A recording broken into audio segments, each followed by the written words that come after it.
Hey guys, how's it going? Well, here I am in the van, and the LED flash from my phone is blinding me. So, pardon me if I don't look at my phone that much or into the camera because it's like I'm getting blinded here. So, today's video I'm going to talk about the advantages of living in a small van, and some things that maybe you don't think about that much.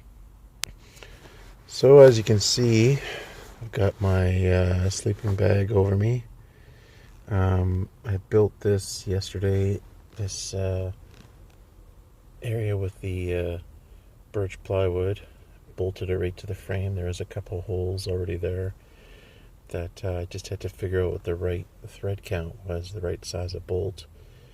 And turns out it's 3/16, and I screwed it on. That's going to be nice and solid for my heater to go onto. So, you know what? My bed is big. It's like 34 from here all the way to the wall, and 74 from here all the way to the edge. And I could even probably get 76 out of it if I pushed my passenger seat forward more. And there's my heater keeping me warm. I'm supposed to get to -5 tonight. It's about -1 right now, and I'm warm as heck. No problems. So, thinking about advantages of going small, um, the main one that I think a lot of people don't think about is that heating a small van is way easier. I mean, right now I'm running my heater on low, and in my old high top Express, I would be really, well, I wouldn't be really cold, but I would be cold. There's no way I could run it on low. I'd have to have it on high, and it would be on the verge of uncomfortably cold at -5. So being in a small van means it's way less space to heat, and therefore more comfortable. And because I can run my heater on low at all times, I can not only produce less moisture into the air, but I can also save money on propane. Used to probably get a new propane refill every 2 weeks. Now I'm gonna guess it's gonna be 3 weeks or more. So we'll see how that goes. So yes, one advantage of the van is that you're going to save on propane, and it's going to be a lot warmer. And in Canada, that's important. Now, of course, when the weather starts getting warmer, I'm concerned it might be getting too warm, and then that's a whole new kettle of fish I'm going to have to try to figure out. Another advantage to living in a small van is one that's fairly evident is the amount of money you're going to save on gas. The main reason I got this van was because I'm going to be driving a lot next year in a new job I intend to get.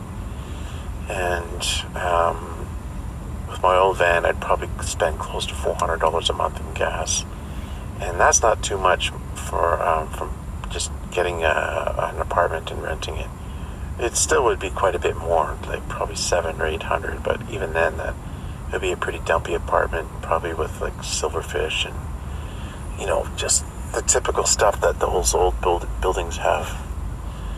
So yeah, I'll be driving a lot next year, and I just can't see spending $400 a month on gas. It just seems like a waste.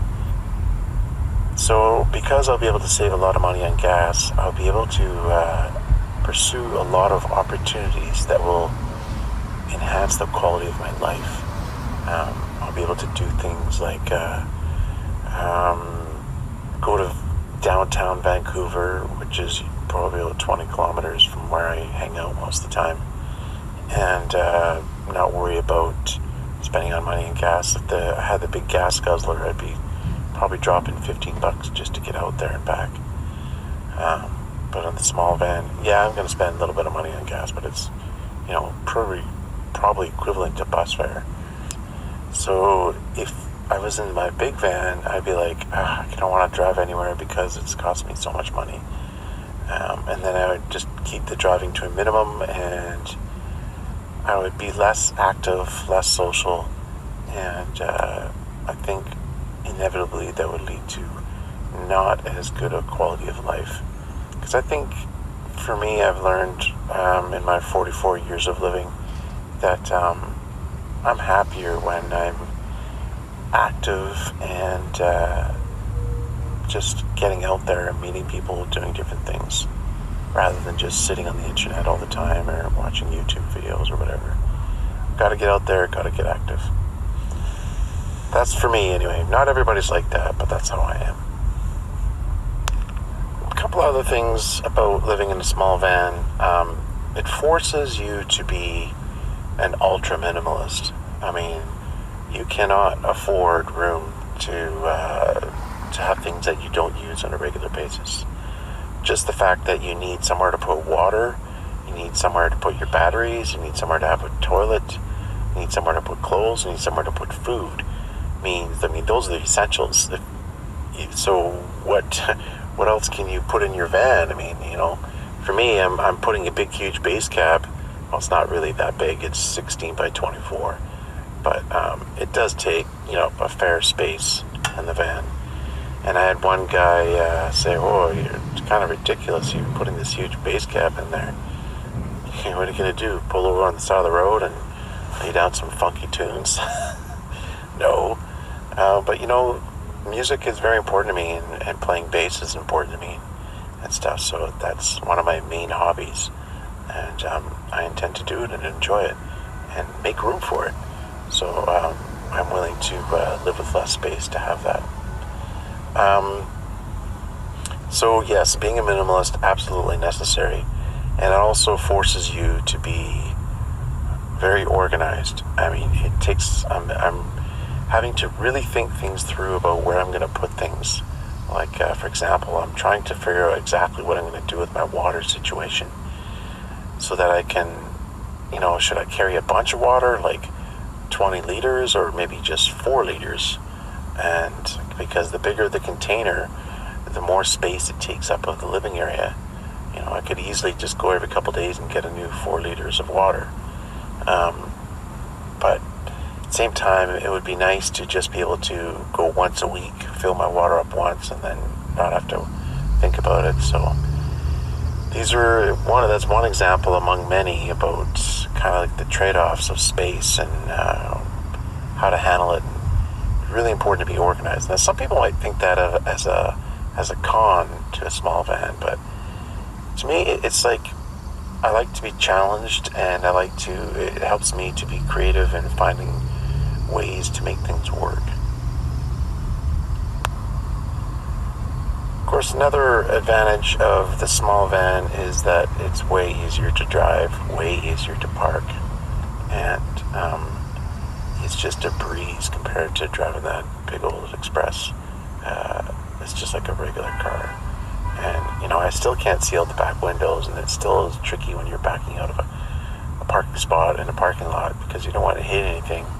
But this van has got these sensors built into the rear bumper where when you get within 6 feet of an object, it starts beeping. So that's an interesting feature. And what happens is if it's really, really icy out, like in the morning, the sensors will get covered in ice, and when I put it in reverse, it just goes it doesn't stop because there's ice on the sensors and it thinks there's an object behind you. But once you put it in drive and drive for a while, it warms up and they kind of de-ice themselves. It's one of the quirks of a van like this. There's, as I've stated already, I think there's room for improvement in terms of quality control in this van, but hey, what can you do? So a key part of living in a van this small is you living out of it, not in it. I can't overstate that enough. If I was in this van all day long, like for 8 or 10 hours, I couldn't do it. It would drive me nuts. It would be like sitting in a small closet on a bed for that long. It's not doable. But I found the same to be true in my 4150 that I first had, and even with my high-top Chevy Express. Yes, I could get up, walk around, stretch, whatever, but I still don't want to be in the van because it's boring. I don't want to sit there all day. I want to get out and, interact with the world. So this is why I had a notion that living in a small van with just enough room to, make a meal and get dressed and take care of bare necessities is enough for me, because I spend the vast majority of the time on the bed, and it doesn't really matter how much space is around me because I'm all now on the bed. Everything else is unused. Anyways, guys, those are just a few thoughts that I had about kind of the advantages of living in a small van, with the caveat that you're living out of the van, not in the van. This is a place where I go to sleep at night, watch a movie, and go to bed kind of thing. I'm not in here all day long. For people that are really homebodies and they really want to do that, then the small van is not the right fit. It's like some people can be in a Class A and be comfortable, and for them that's necessary. Some people can travel a lot of one backpack and travel around the world and be perfectly fine with it. And there's other people that are happy in a Class B, and there's other people that are happy in a small van. So it's not a one-size-fits-all scenario. Everybody's different. Everybody has different needs, and I'm glad that's the way it is, because it makes life more interesting with some variety, and not everybody's cookie-cutter people that are just all the same with the same desires and everything. Anyways, guys, I hope you found this video useful. Thanks for watching. Take care.